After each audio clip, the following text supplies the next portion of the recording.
According to Section 110.26 of the National Electrical Code, it is not permissible to install an electrical outlet directly below an electrical panel in a dwelling. This regulation exists to ensure adequate working space and safety around electrical equipment. The primary reason for this restriction is to maintain clear and unobstructed access to the electrical panel. Electricians and other qualified personnel need sufficient space to safely operate and maintain the panel. An outlet installed directly underneath could obstruct this access, creating a potential hazard. Imagine a scenario where an electrician needs to quickly shut off power in an emergency. If an outlet is in the way, it could impede their ability to reach the panel promptly, leading to delays and potentially dangerous situations. Furthermore, the presence of an outlet directly below the panel increases the risk of accidental contact with live electrical components. If someone is plugging or unplugging something from the outlet, they could inadvertently touch exposed wires or connections within the panel. This could result in electric shock or other injuries. The NEC mandates specific clearances around electrical panels to provide a safe working environment. These clearances typically include minimum distances from the front, sides, and top of the panel. The exact dimensions of these clearances vary depending on the voltage and amperage of the electrical system. However, the general principle is to ensure that there is enough room for personnel to work comfortably and safely without being obstructed by other objects or structures. Installing an outlet below the panel would violate these clearance requirements and create a hazardous condition. In addition to the safety concerns, installing an outlet below an electrical panel can also create a logistical challenge. Electrical panels are often installed in locations where space is limited, such as closets or basements. Adding an outlet directly beneath the panel can further restrict the available space, making it difficult to work on the electrical system. This can lead to cramped working conditions, which can increase the risk of errors and accidents. Compliance with the National Electrical Code is essential for ensuring the safety of electrical installations. The NEC is a comprehensive set of standards that outlines the requirements for electrical wiring, equipment, and systems. It is developed and updated regularly by the National Fire Protection Association (NFPA) to reflect the latest advancements in electrical technology and safety practices.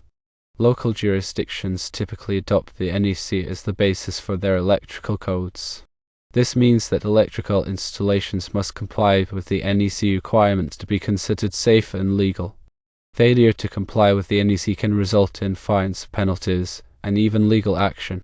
It is important to note that the NEC is not a design manual. It does not provide specific instructions on how to design an electrical system. Instead, it sets forth the minimum requirements for safety. Electrical engineers and contractors are responsible for designing systems that meet the NEC requirements and are appropriate for the specific application.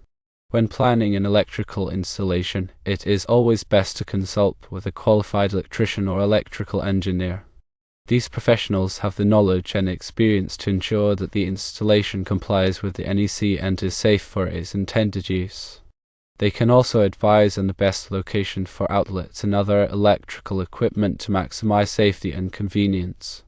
In summary, Section 110.26 of the National Electrical Code prohibits the installation of an electrical outlet directly below an electrical panel in a dwelling. This regulation is in place to ensure adequate working space, prevent obstructions, and reduce the risk of electrical shock. Compliance with the NEC is essential for maintaining electrical safety and preventing accidents. Always consult with a qualified electrician or electrical engineer when planning an electrical installation to ensure that it meets all applicable codes and standards. Consider the implications of placing any obstruction near an electrical panel. This goes beyond just electrical outlets and includes storage, furniture, and other items. Clear access to the panel is paramount for safety and maintenance.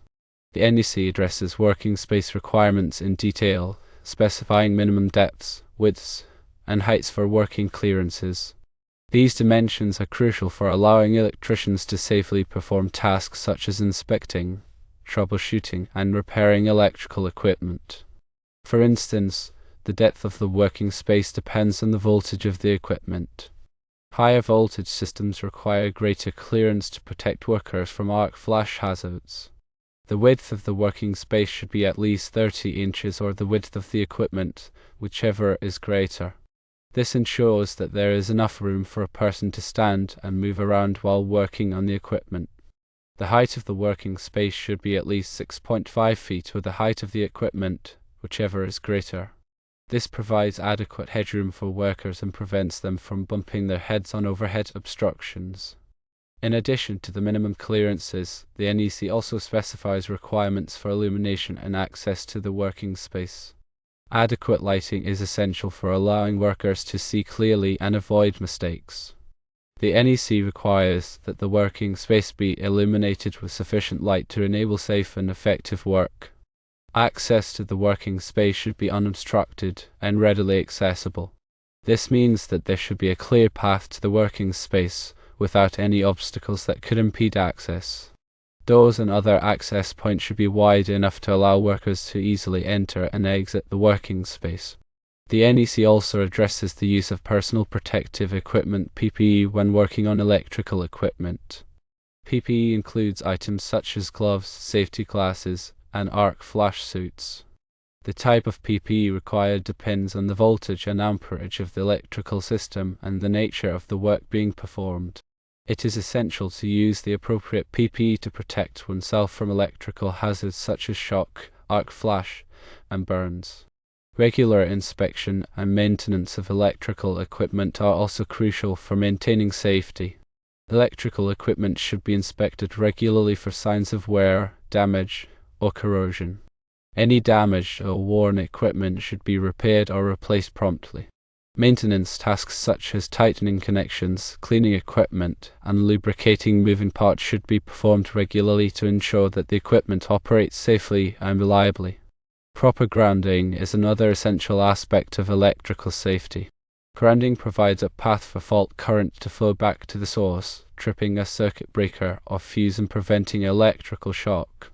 The NEC specifies detailed requirements for grounding electrical systems and equipment. It is essential to follow these requirements carefully to ensure that the grounding system is effective.